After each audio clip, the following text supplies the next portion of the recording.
it's just asking more questions.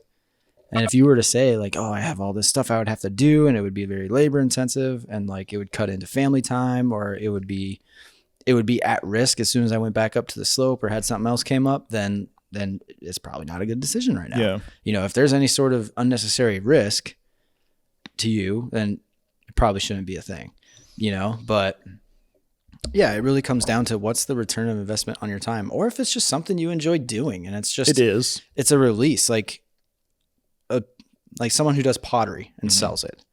You know, pottery takes a hot minute to actually form a product to sell, right? It takes time, and it's a craft more than anything.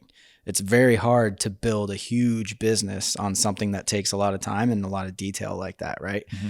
So my advice to someone doing something like that would be way different than somebody who can scale very rapidly, like you can with a brand, right? So for that person that wants to do a pottery business, you have to ask them the question, okay, how many can you bust out in a 5-hour span?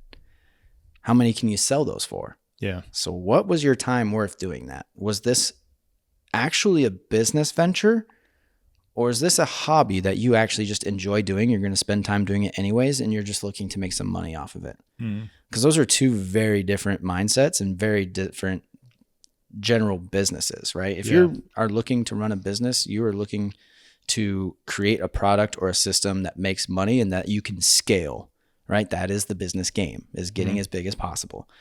It's very hard to do that with something like I was just saying, the example before with pottery, because it's a very long, painstaking process, and you need to be like tip top and have your pricing right and everything before you can even think about scaling and adding employees and have other craftsmen there and have a shop and get contracts to do pottery for local businesses or, you know, stuff like that. You know, that takes a lot of effort. So I think it really does come down to, okay, what is your idea?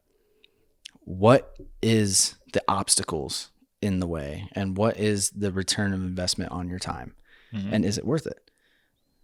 For some people, it may not be worth it. Be like, I like doing pottery. I can sell a mug for $20, but it takes me an hour and a half to make a mug. So I was like, okay, so what would that be?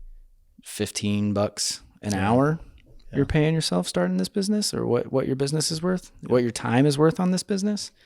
Is that really a business, or is that a hobby you're just making some side money on? Either way, I'm going to support you, but the decisions you make about your business are going to be completely different. So